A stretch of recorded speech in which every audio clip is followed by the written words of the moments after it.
Hi, folks. Welcome back to another bonus episode of Science Fiction Book Club. My name is Abu, as always. It's me, Obssa. I'm here with Obssa. We are here to finish our journey with Severance. Yes, we are, Abu. I'm excited. Severance Yeah. Season 2 in particular. So we already, Obssa, talked about Severance Season 2, Episodes 1 through 5, the Yes. first half of the season. That's right. There's a bonus episode for that back in the feed. Check it out if you haven't already, folks. Today, we're going to be focusing on the rest of the season, 6 through 10, Yep. primarily. But, in general, talking about the season at large. Yeah. Obviously, before we get into it, spoiler warning, make sure you have watched Severance Season 1 and Season 2. Yes. That is a bit of a requirement. It's an excellent show. Yeah. We highly, highly recommend it. So go check that out. Watch the show first, and then come back and listen to our conversation and be a part of our convo. Please do. Okay. Oh, so there's a lot, truly a lot of ground to cover. Yeah, indeed. But just to get it out of the way, I think our Yes. feelings about the show are pretty obvious. But what did you think of season 2? I think I speak for both of us, to be clear. I think so.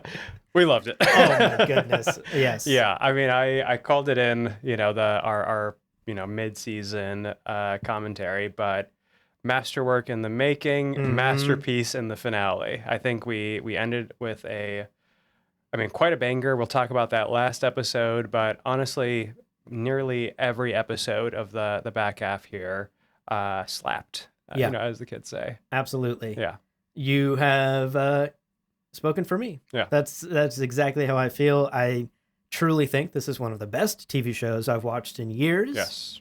I think Ben Stiller and the team have created something incredibly special. Obviously, it's been a huge hit for Apple. Oh, their number one show Their number of all one time. show. Yes, Severance Season 2, I think, knocks it out of the park. indeed. I'm very excited to drill down into some of the details here, but I agree. I think every single episode, even episode 8, folks, I know there are some folks out there Controversial. who did not like the Cobell Yeah. bottle episode where Right. she went back to her hometown.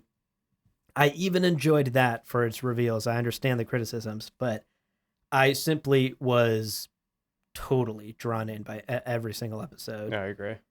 leading up to that incredible finale. Yeah. I will say, even about that episode, the chance to just see, again, life outside Yes, of that's Lumen what I liked. itself is always wonderful. And Yeah. getting a little bit more backstory on Lumen's past, the relationship between Cobell and the factory she worked in as a Mhm. child, the ether. There's a lot that happens that, yes, some critiques that perhaps we can share, but Yeah. altogether, it's hard to criticize a show that's as meticulous in its storytelling, Totally. its cinematography. It's just The acting. The acting obviously is superb. Yeah. The set design, the costumes, Right. everything honestly is standout. Totally. Yeah. Okay, let's talk. We're going to be talking about Lumen a lot this Indeed. episode. Yeah. Obviously, there were a number of Lumen reveals in the back Yes. half of this season, Yeah. in episode 6 to 10. But let's start with Irving. Let's start with her. Our guy Irving. Yes. He has such a fascinating arc in Yeah. the latter half of this season. Yes. We see that he is, after the whole Helly situation at the Yes. Ortbo, Yeah. he is obviously let go from Lumen. Yep. He's been tracking what Lumen has been up to, clearly. Yes. Yeah. And we see over the course of the latter half of the season how he gets to know Bert Yeah. outside of Lumen. Bert and Fields, in Bert fact. and Fields. His husband. He's invited to a dinner party at their home. Yeah. We learn a couple of key details about Lumen Yeah. and how long the severance procedure has been around, how long Lumen has been around. Right. What did you think of Irving and his arc in the story? Obviously, it ends on a somewhat hopeful note in an otherwise very dreary show. Yeah, true. Well, I will say I rather enjoy not just Irving, played by obviously the incredible John Turturro. So good. And opposite, I think Christopher Walken in one of his best performances to memory. I Mhm. think Mhm. the the weird dynamic between him, them having dinner with Fields, Bert, Christopher Walken's character's husband, Yeah. is so interesting. And even his nickname, that's Bert's nickname, Attila, as a Yeah. reference to Attila the Hun, coming from the affectionate Honey as his nickname, was interesting because we learned that Bert was essentially an enforcer for Yes.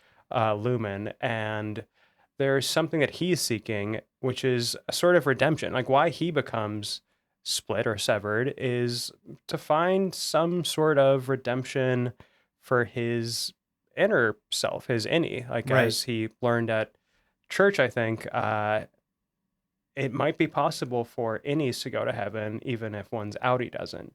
So lots of really Oh my fascinating God. questions Right. raised just there. And I think opposite him, obviously, Irving does a phenomenal job continuing the suspense and the mystery of just trying to dig into what do we know about Lumen? What is the kind of underlying conspiracy here? He is somewhat in the dark as we are as well, and kind of serves as a proxy for us, but Yeah. is piecing together a little bit, bit by bit. And I just thought, fantastic character. Absolutely. And I'm not so certain that this is the end of Irving. Yeah. Did he get on that train and go away forever and we'll never Right. see him in the show again? Right. I don't know. Yeah. I know that his interactions with Bert had deeply affected him, Yes. obviously. Right. But is he going to give up on the Lumen conspiracy that easily? Hard to say that he would do that. I don't know that doesn't feel like the Irving I've gotten to know. Yeah. Yeah. And to be fair, I've watched enough TV to know that if we didn't see him get on the train Yeah. and see the train get to its destination Right. and see him settle down in Right. retirement, Right. he could always come back. That's right. That's right. True. We did not for sure see Irv do exactly that. Right. I Right. think they're leaving the door open for Irving to come back and Yeah. continue whatever his crusade is against Lumen. Because I Yeah. think we're not entirely even clear yet on Irving's entire backstory. Right. Why was he employed at Lumen in the first place? Why is he keeping records of Lumen? Yeah.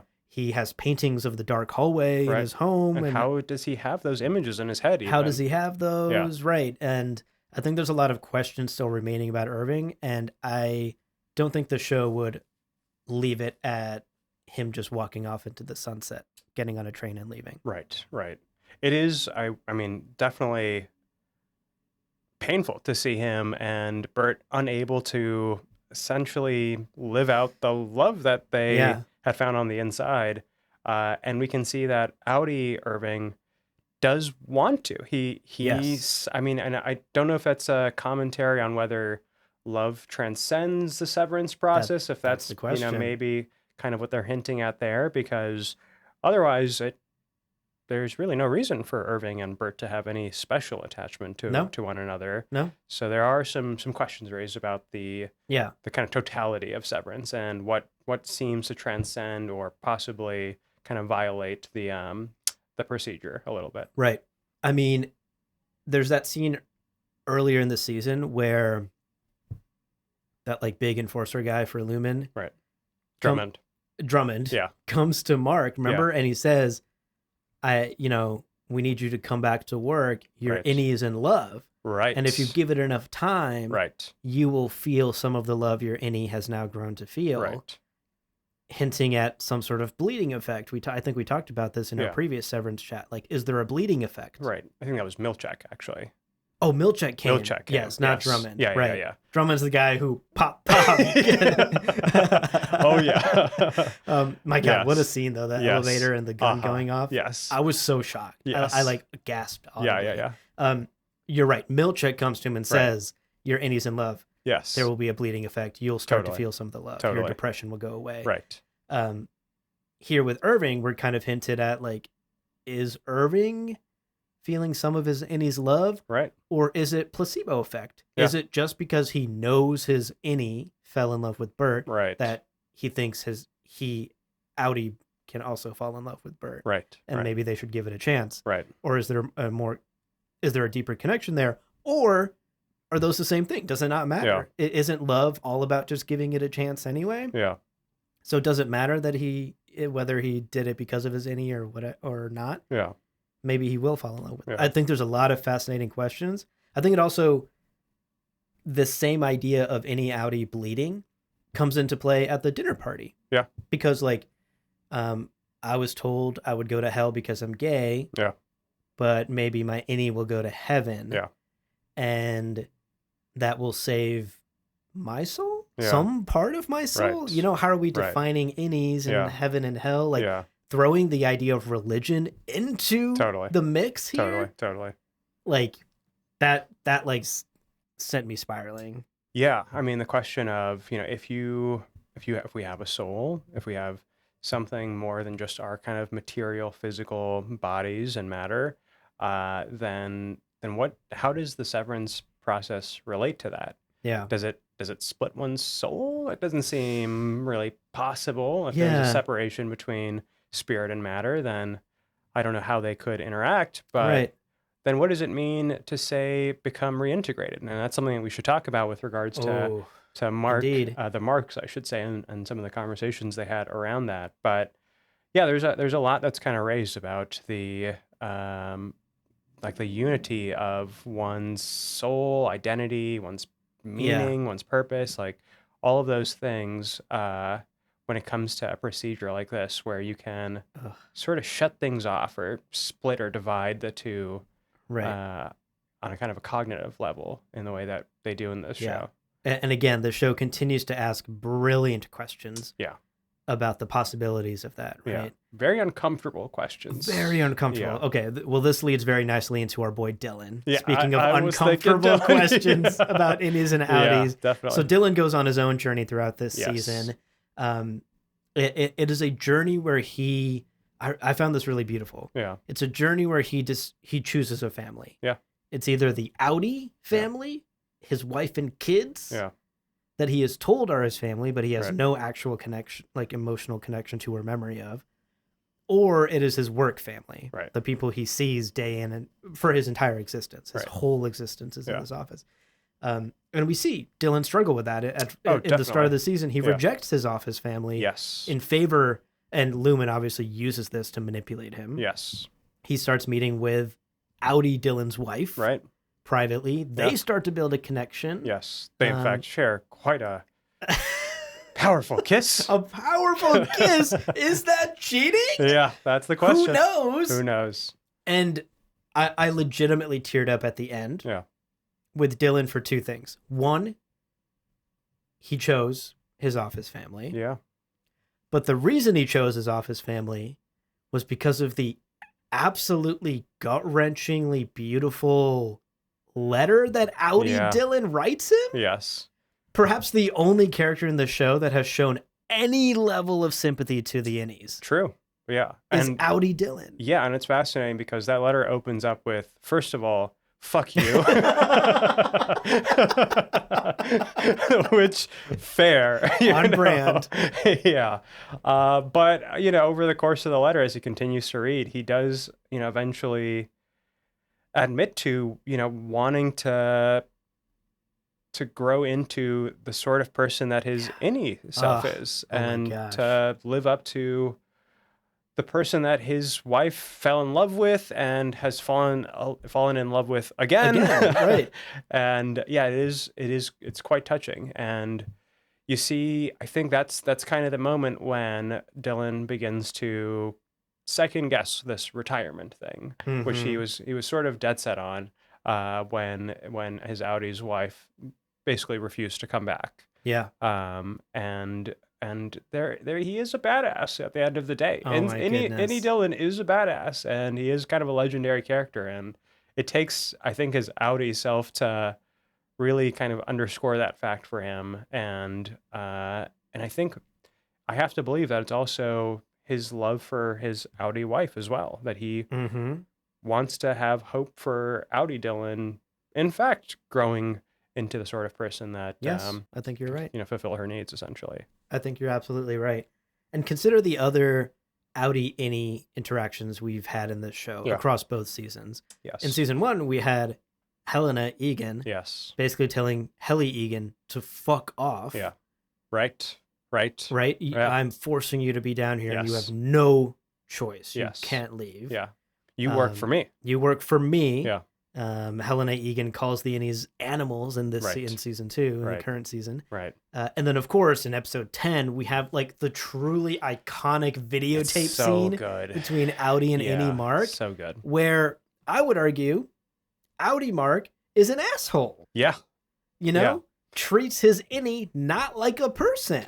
Yeah, that I don't know if it occurred before that episode, but in that episode, there was definitely a big switch for me where Yes. I could no longer empathize with Mark or sympathize with Mark to the extent that we had been for now nearly 2 seasons. Right. You're obviously cheering for the guy who's trying to get his dead wife back. Yeah, obviously.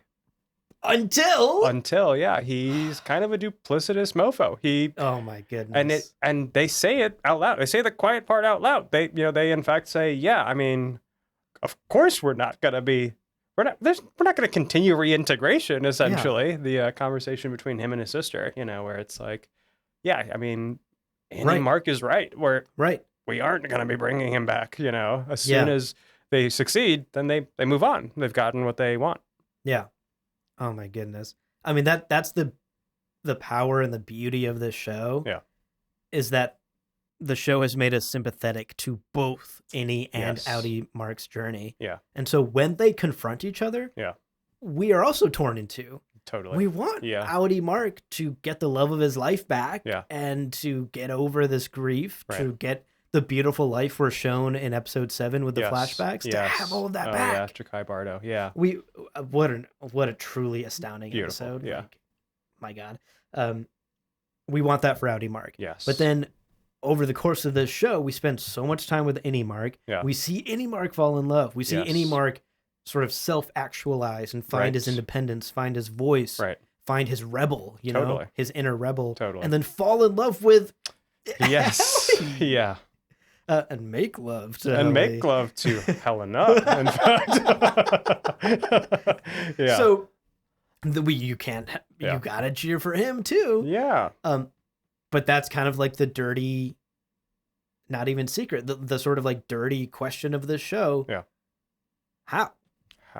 It is two people in one body. Yeah.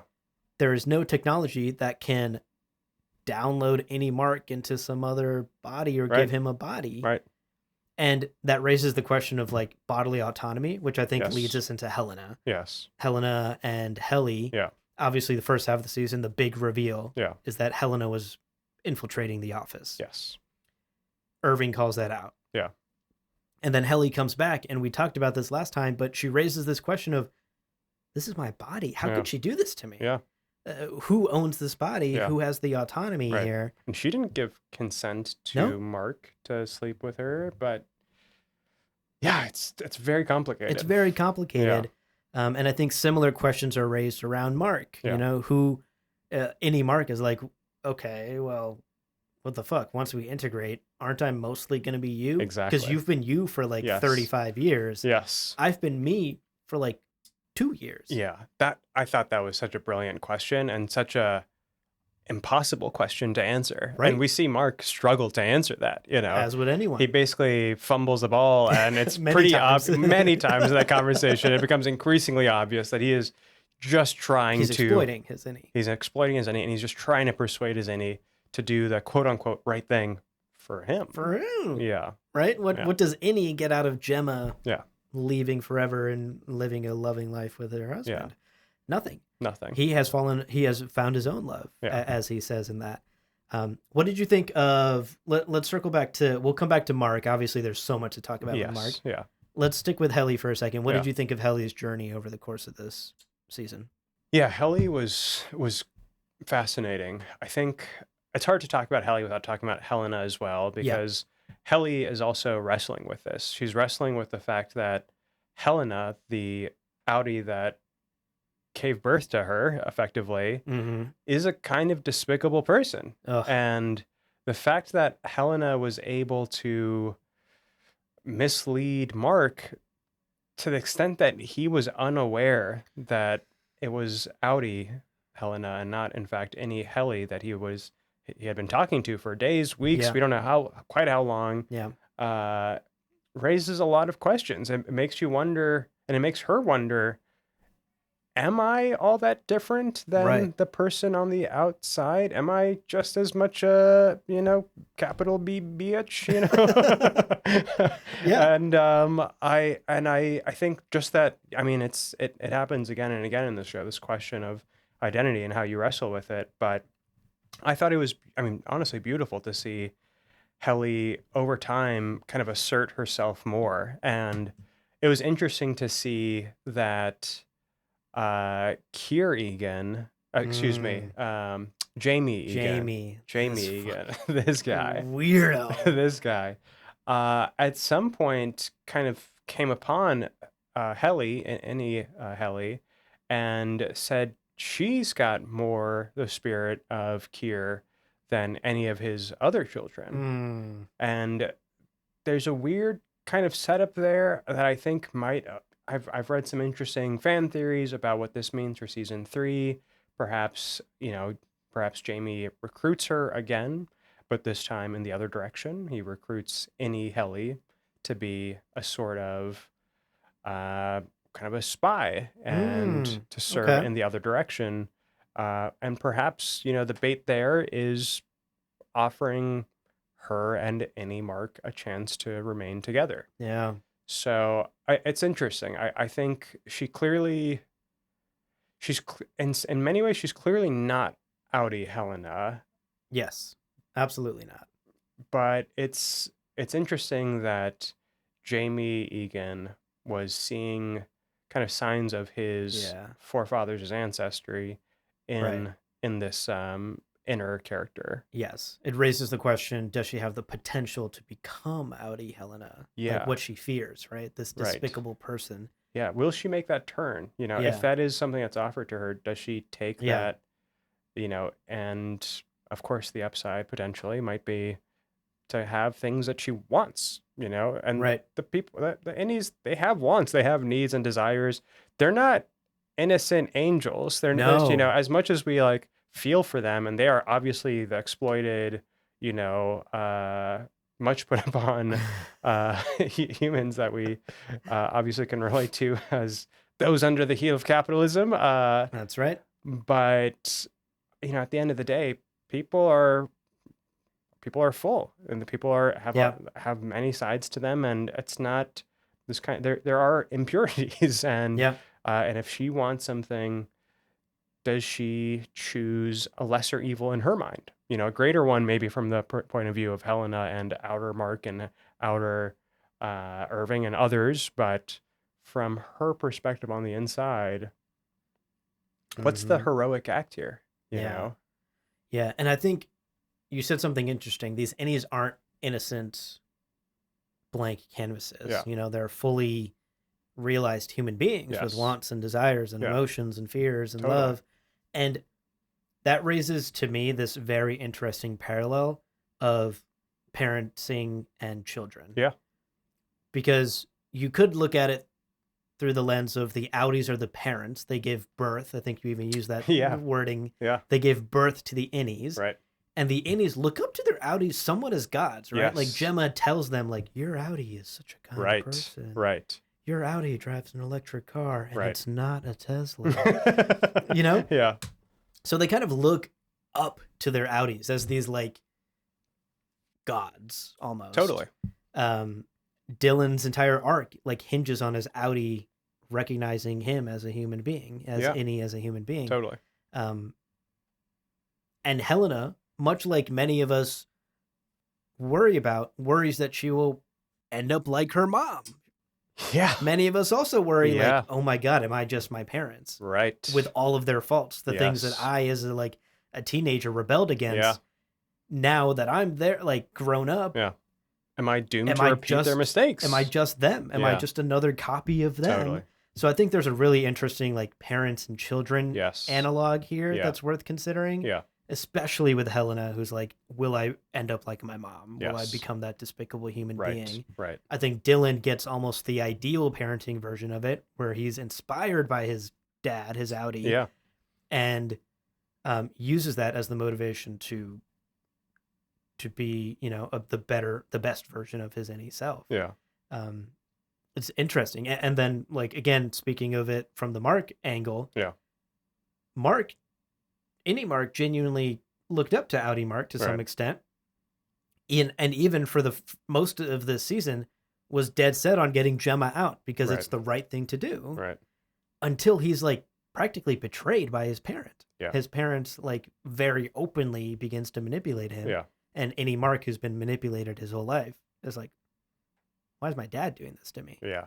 Aren't you supposed to be on my side? Right. So I think there's a very interesting, and you literally saying birthed, Yeah. and you saying like they're not innocent blank canvases. Right. I think that there's a real world analogy there to be made between parents and children, Yeah. and the way some folks parent and the way some children think about their parents. Yeah. And No, totally. I mean, and there's you captured it well with regards to Dylan. It is sometimes also the case that, parents learn from their kids. from their kids. And sometimes cycles kind of repeat themselves, but then it's kind of like the snake eating its own tail. There's Totally. there's a lot of kind of interplay between both sides where it's not like a totally one-way relationship. Yeah, it's fascinating to consider it from that Yes. lens for sure. Yeah. Okay, let's move on. We still have quite a long list to get through. Let's quickly touch on Milchick and Cobell. Yeah. Two very interesting Yes. employees of Lumen. Yes. Milchick now has Cobell's old job as manager of the severed floor. Neither is themselves severed. Neither of them are severed. I think that was a long running theory Yeah. about whether the manager also gets severed when Right. they go down there, but Yeah. it's clear now that they aren't. Yep. They are just themselves. Cobell rebelling against Lumen to some extent. In episode 8, we learn why. Yes. Obviously, she is quite bitter that her designs, her severance procedure she developed, have been stolen by the Egans. Yeah. And they took credit. Yes. They are profiting from it. Yeah. And they've kicked her to the curb. Right. And so Cobell is pissed. Yeah. I think we end the season, at least end the season, still not entirely trusting Cobell. Yeah. What are her motivations? It's clear she is quite ingenious, quite intelligent, to have, obviously invented this procedure in youth. I mean, it's not totally clear, but as a young person, really quite impressive. It still seems like she has her own designs in this whole thing. Yeah. To what extent is she there to help Mark? To what extent is it, her seeking revenge for this kind of long-standing betrayal and kind of, IP theft, essentially? and to what extent is she seeking to kind of usurp power back at Lumen? Like, is she still seeking... It's hard to say what exactly her motives are. One theory that I have I can't get out of my head now is that, and I'll just point to a couple of things that kind of hint at this before revealing it here. But Cobell is she's constantly baking treats for Mark. At least her persona in the neighborhood. That's right, Miss Selvig, as his neighbor, constantly kind of dote on him. Later on, obviously in season 2, she seemingly tries to help him either kind of make it through this reintegration process or somehow get back the love of his life, Gemma. Yeah. And the fan theory anyways goes that she was and is, in fact, his mother. which is interesting. There would have to be a lot of I think there need to be some story plots, and holes filled for that to really totally make sense. Somehow it would have to come out that maybe, because we don't hear anything about Mark and his sister's parents basically throughout the show. Right. But it is indicated at some point that Harmony may have had a child out of wedlock, perhaps with Jamie Egan as a young man, that she possibly had to give up for adoption. And Oh wow. the fan theory slash conspiracy theory Yeah. is that Harmony may in fact be Mark's mother. Wow. Wow. Yeah, we have spent the whole show suspiciously never having learned a thing about Devin and Mark's parents. Yeah. You know? It's quite notable, I will say. Devin had a baby. Yeah. So like why aren't grandma and grandpa there? Right. Are there a grandma and grandpa? Yeah. Were they orphans? Right. Interesting. Yeah, I will say, the show I believe is, they're currently in the writers' room, crafting season 3, Yeah. and the writers and the showrunner Ben Stiller, everybody behind this show, have done a great job of kind of teasing possible directions. There was obviously the clone theory that didn't pan out, Right. and I think they've been paying attention to some of the cultural commentary. Obviously, this show leaves you with a lot more questions at any given time than answers, and I think they kind of recognize that people are having a lot of conversation about the show kind of after the show, and I rather doubt they'll give us that one. But we'll see. We'll see. Yeah. We'll absolutely see. Yeah. Okay, what do you think about Milchick this season? I had a wild theory in our last conversation that Milchick was going to turn. Right. That he was going to turn rebel, join the office crew against Lumen. That's right. That did not happen. That did not I was quite wrong happen. on that. Yeah. But I am going to defend that theory by saying I still don't think it's outside the realm of possibility. I think Milchick continues to be pushed and pushed and pushed by Lumen. Yes. And so I still see a possibility of him breaking from Lumen. Yeah. I mean, and he does have small rebellions. There is the moment with Drummond where he basically, is like, fuck you, I'm going to use the really long vocabulary that I have, the complex. And he's like, and there's nothing you can do about it, basically. Yeah, I'm the floor manager. I'm the floor manager. Exactly. So I think there were some really satisfying moments of rebellion. Not quite, obviously, the full all-out rebellion against Lumen. Right. He, at the end, is still, when Mark and Helly escape from the... I don't know what they called it, but it was when the marching band comes in for their kind of celebratory, God, the marching band. Which I think was one of the best scenes of the season. By far, yeah. Milchick, great moves, and from what I heard, basically just improv'd it, which was so fun. But of course, in that scene, he does eventually get locked in the bathroom, and they won't let him out, and he is desperately trying to get out and basically recapture Mark and Helly. Yeah, which is in Lumen's interest. Which is in Lumen's interest. I think he's pushing back and rebelling in certain ways, but I think the indoctrination runs deep. Yes. And I think it would have perhaps been unsatisfying to see him turn coat so quickly. Right. And perhaps we are only seeing the seeds of that here in season 2. Yeah. Maybe something that'll happen later. Maybe, again, indoctrination in a cult is a very weird thing. Maybe he doubles down eventually. You know, like I still think it's purely 50-50 with Milchick. Yeah, totally. On which direction he lands. But I do think that's the character arc we're exploring with him. Yeah. Is somebody who was sold on the Lumen, I don't know, vision, dream, cult, whatever. Yeah. Can that sustain under pressure? Yeah. Or will it break? Right. How strong is the Lumen brainwashing? Right. On that point, let us talk about what the kind of promise or premise of Lumen is. Yeah. What are they offering? What is the thing that they're trying to essentially perfect? Yeah.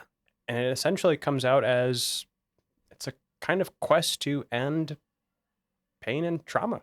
Yeah. I mean, that's what they're experimenting with Gemma. That's the entire Cold Harbor plot. It's essentially how many ways can we... I mean, with Gemma in particular, we see her go through 10, 15, 20 rooms, something along those lines, each of which she experiences varying degrees of trauma and pain, from the kind of artificial dental procedures to the writing of the letters and the fake plane crash. Plane crash. That's right. Yeah. That's right. And and seemingly with the aim of essentially preventing any of that from bleeding out to Audi Gemma. To what Yes. extent can they eliminate human pain and suffering, however kind of ethically questionable it might be as far as Yeah. the Well, actual ethics has certainly never stopped certainly never stopped from any doing anything. corporation, I think. Oh, So, that's and true. certainly not Lumen. Yeah. So that is, I mean, that is that's a really, Yeah. So that's a you tough you think one. you think they're taking Cobell's severance procedure Yeah. and testing it for future commodification. So we Essentially. sell this technology Yeah. to other people. We license this Do technology out something. to Yeah. like dentist Right. offices, to planes, frankly, Yeah. right? Like I'm a nervous flyer. Right. I would love to just get on a plane Yeah. and then be at my destination. Exactly. You know, that's the next best thing Right. to teleportation, basically. Yeah. Um, you commodify this technology, you sell it everywhere and anywhere. Right. There's a lot of discomfort in life. Yeah. As an adult, as a human being that has to exist in the world, you do things that range anywhere from like annoying Right. to outright discomfort and Yes. pain and traumatic. Yeah. Some you do voluntarily, some happen to you, like a Right. plane crash or Right. something. Right. And I mean, to your point, yeah, definitely evil in what it does to the innies. Like, Yeah. it's not that that suffering and pain is just going away. It's going into basically these like disregarded human entities. I mean, or you could just call them humans. You know, it's essentially Humans. Yeah. it's humans that you never have to answer to, who Yeah. don't really have the rights and responsibilities that the rest of us have. But you can offloading suffering to, some might say, an underrepresented class that doesn't have the perhaps resources to defend itself quite and has interesting. been intentionally oppressed Yes. and held back in And order to just silenced and and yeah. silenced. Yeah. And at this point, are we talking about innies or are we talking about Yeah. like, I think there's a beautiful bit of commentary here about Totally. society, right? Totally. Like, the wealthier you are, Yeah. frankly, the whiter you are, Yeah. right? You get to offload much of your suffering Yeah. to people who are not Yeah. at the station that you're at. Right. And I think we see a beautiful bit of commentary there as well. You're Right. absolutely right. This Right. isn't like, we're not just forgetting the pain. We're not Right. deleting the part of the brain that experienced the flight. Right. We are offloading the stressful, turbulence, bumpy flight Right. to another human and Right. letting that be their entire existence. Right. Because again, the horrifying thing about Gemma is, how do we even describe? Because she's split into so many innies. Yes. She's not just innie Gemma, Audi Yeah. Gemma. She's Audi Gemma and like 15 different innies. Yes. But like dentist innie Gemma, her entire existence is Endless she doesn't painful. exist. She wakes up, undergoes oral surgery, Yeah. and goes to sleep, wakes up, undergoes Endlessly. endlessly. Yeah. If like that is hell, right? That is is the description of On hell. earth hell. Yeah. So we put these other human beings, as you're saying, Yeah. into an inescapable loop of hell. Yeah. So that we don't have to go through a minor inconvenience like going to a dentist for a checkup. Right. God, that's like so many levels of evil. It's horrifying. Yeah, yeah. I mentioned this before we started the episode here. There's a story it reminds me of by Ursula K. Le Guin called "For Those Who Walk Away from Omelas," and it's a fantastic short story. I would Okay. recommend the listeners here finding and reading it. I won't spoil it too much, but the basic premise is that you've got a seemingly utopian city, truly quite utopian city. The kids are happy playing in the streets. Food is plentiful. Everybody is 100% employment or 0% employment, whichever you think is better. But all to say, it's seemingly idyllic. And at the end, it's effectively revealed that the price of this utopia is the suffering of one person. So one person Oh my bears God. all the weight and pain and trauma and tragedy on behalf of the rest of the city's populace. And to gain entry and membership into this city, you are revealed this truth, and you can either accept it or leave. You can walk away. And that, I mean, to me, I'm speaks floored. so much to what we see in this show. I mean, it's basically, yeah, it's definitely evil what Lumen is doing. On the other hand, ending pain and suffering is one of the highest aims for many of us in this life. That's why we have doctors. That's why I was we just have gonna say, therapists and medicines are for this very caretakers. reason. It's we obviously don't want to promote or encourage pain and suffering. Yeah. It's to alleviate it, and that's what we do for one another even on an emotional level. It's what one Yeah. of the many, many, many, many benefits of friendship is, that we Yeah. get to share in one another's trials and tribulations, Yeah. and kind of shoulder that pain together. Right. So there's One of the almost benefits of podcast co-hosting as That's well. right. Exactly. But again, there is something almost noble in what Lumen is doing. Wow. And then I'm you gonna start clip to just that. That's the one There's that our goes social viral. clip for the week. There you go. Lumen, noble. Obssa loves Lumen. The pro-Lumen candidate. Not what we were expecting. All to say though, I mean, there is. I get it though. I get it. Yeah. It's really quite challenging, and it kind of makes you. It really does kind of bring to mind that question of how much of another suffering is Acceptable. Is enough. I mean, we have iPhones and Apple devices and all these other kind of devices that for many years relied on conflict minerals that. Yep. I mean, literal children would That's be right. On cheap sent abusive labor. on cheap abusive labor in the global South, and that's the price of our convenience in our digital age, and some of that for the selfies. That's for those selfies, and so certainly some of that has been kind of reduced, and there's a huge campaign kind of to basically upturn the supply chain and kind of lead to more ethical sourcing of these things. But that is something at almost all moments we are somewhat complicit in, that there is absolutely some amount of suffering of other people that we accept or ignore, kind of turn a blind eye to, in favor of the reduction of some of our own pain, suffering, discomfort. Yeah. And Lumen is really like the apotheosis of this. It's like it's doing it to the taken to the gross capitalist extreme. Like the extreme. Yeah, certainly. Yeah. Gosh.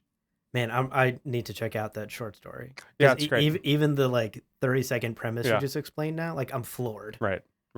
The real hook there is you're told what's happening before you're allowed to enter the utopian city. Right. And you can imagine how many people would just be like, yeah, fuck it. Yeah.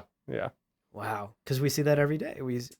And we're all guilty of a certain level of, fuck it. Yeah.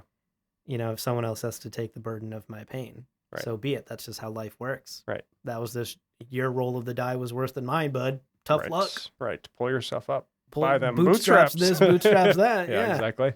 And that is certainly a human instinct, a dark human instinct we have to keep in check. Yeah. And Lumen has decided to do the opposite of keeping it in check, but to drill as deep as they can into that instinct. Yeah. My last question here on Lumen before we turn to Mark to wrap up. How big do you think Lumen is, though?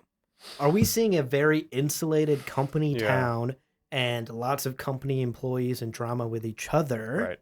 Because the Burt reveal kind of makes me think, is everyone in this fucking town just employed by Lumen? Right. And there's also the... Dylan had this really funny scene earlier where he went to a door factory or something. Yeah. And he interviewed, and the guy was like, "Oh, you're severed? Never mind. Right. You need to go away." Right. So... Does Lumen have a PR problem? Is Severance still a problematic procedure in Right. society? Is Right. this a very insulated experiment that Lumen is doing in this very tiny corner of the universe? Right. And if so, how are they going to take that wide? Yeah. You know, how do you sell everybody on this Yeah. tech Yeah. if there's already resistance to it? So I don't know that there's an answer, but I'm left curious, wondering how big Lumen actually is and how Yeah. much influence they have on the society of the show. Yeah, I mean, are they the world's first $10 trillion company? You know, yeah, I mean, you just have to imagine a company that can essentially sell you a pain-free existence in a pill, you know, Yeah. you have to believe would be compelling to, yes, shareholders, but Mhm. also many consumers, you know, and it brings to mind some of the questions around AI, where it's like, Yeah. yeah, massive upside here, you know, perhaps like a massive leap in our productivity as a species. But what about the costs? Like, Yep. are we basically turning a blind eye to the environmental costs and the loss of jobs is something that obviously is talked about a lot, but there is you know, these sorts of things do intersect with our, you know, daily Yeah. kind of experiences and the choices we make even today. Yeah. I think you're onto something here with the parallels to today, Yeah. because now I'm instantly thinking of something like Ozempic, Right. or what do they call it? GLP-1s? Yeah. Just the brand of Right. that kind of medicine, the like magic weight loss pills, you know, quote Right. unquote magic. Right. And how quickly those have been adopted. Like, you honestly, I can't like fucking watch Hulu without a GLP-1 ad running every Yeah. 2 seconds. Right. And Lumen to some extent is selling like pain Ozempic. Like, Yeah. we can just make your pain Right. and trauma go away. Right. And if the sell is so tempting, Yeah. people are willing to overlook a lot. And Yes. you know, you would think even like 10 years ago, if somebody was like, I'm developing a pill that'll make you skinny, Right. every PR agency would tell you that's going to make you look fat phobic. Right. People are going to come at you for that. Yes. They're going to hate you for this. Right. You can't sell something that like effectively says fat people Yeah. are the Demonizes. enemy, Totally. and Yeah. demonizes them, Yeah. and this magic pill will make you skinny and hot again. Right. How the fuck are you going to sell that? Right. And yet here we are. Yeah. You know, Time passes. Like GLP-1s are common, and Yeah. it's not just even a celebrity thing anymore. No. You know, I don't have any direct friends or family who have experience, but I have friends of friends, Yeah. who certainly are like on them now. Oh yeah. I Like certainly have casual people, you know. at least family friends. Yeah. Definitely. Yeah.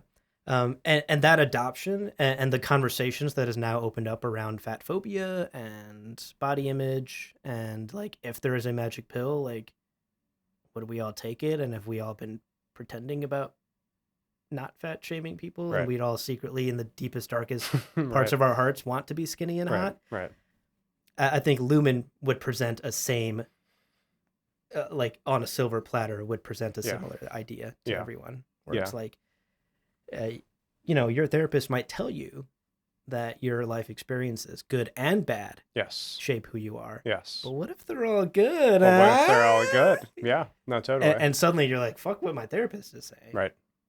I hate flying. Yeah. I'm just going to go on the Lumen plane, because Yeah. then I don't have to remember ever flying. Right. So I think even if Lumen is small, Yeah. their sales pitch is incredibly dark and Yeah. speaks to a deep human desire to avoid pain. Yes. That's genetic. Definitely. Okay, shall we wrap up by chatting about Mark? We've been tap dancing Yes. around Mark this Yes. whole Yes. conversation. Yeah. Let's maybe land the ship there. Yes. Tell me how you're feeling. Obviously, Mark, our central character, a lot goes on with him, Yeah. and in particular Gemma. Yep. A big decision at the end in the final Yes. episode. Yeah. How are you feeling about it? Yeah. So, you know, at the end, obviously, any Mark chooses any Helly. Whew. And the reunion between Mark and Gemma is so short. To say the least. It seems so sweet for a moment, Oh, despite it's him so being sweet. covered in blood as well. Sure, you know, but- I'd kiss my lover covered in blood. You would prefer it. This is where we reveal that you are in fact a vampire. Right. This is not water in this bottle, you know? So yeah, I mean, it's something that, it was obviously so shocking to find out that Gemma was still alive, and we end season 1 with some hope that perhaps there's a path to their reconciliation and finding one another again. And it happens, and it takes all up until the very last scenes of Yes. season 2, only for Innie Mark Oh my God. to turn the tables, and before he can be betrayed, he betrays. He betrays outer Mark. And I think it's hard to have, I don't know. I have definitely seen people polarized by the season 2 finale. I found myself, I'm just kind of flummoxed. I don't know what to say or how to feel about it. And I loved that, I will say. I absolutely loved the angst that I felt with that decision and the open-endedness of it, and where do they go from here? It's obviously super foolish what you've done, Mark. How much longer can you'll have 15 minutes until they find you, and and you've just robbed Outer Mark of a lifetime with his wife of many years. Right, to end on just them running in the hallway too.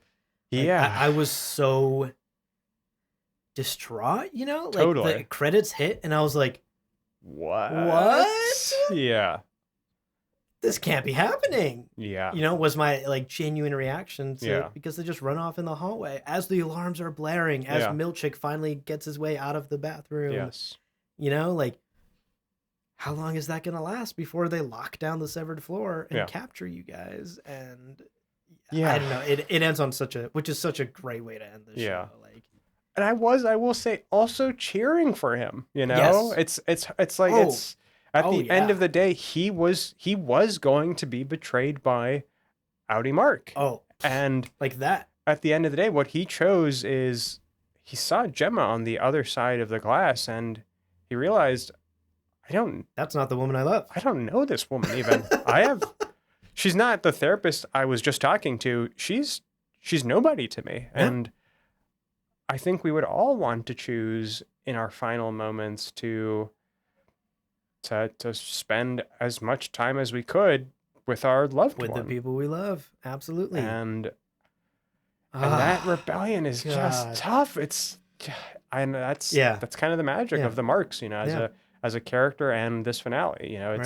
It's you're kind of left cheering for and angry at both. Yes. Both really full humans and people.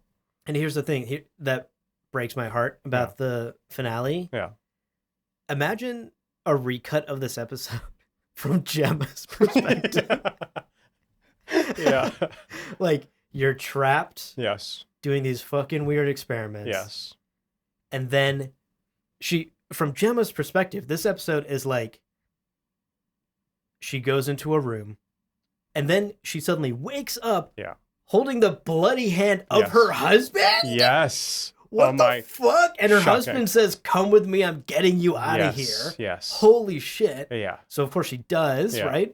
They get to the elevator, they kiss, they share a kiss. Yeah. That lasts all of 60 seconds? 6 max. Because then elevator transitions up into the Innie floor. Yes. She turns into Miss Casey. And he turns into Innie Mark mid-kiss. And they're like, what the fuck are you doing? Why are we kissing? I mean, that's kind of hot, but what are we doing? But then, Outie Mark gets Miss Casey out to the door. Right. So from Gemma's perspective, you see your bloody husband. You run away with him into an elevator. You kiss him for the first time in however many years, 2+ years. Yeah.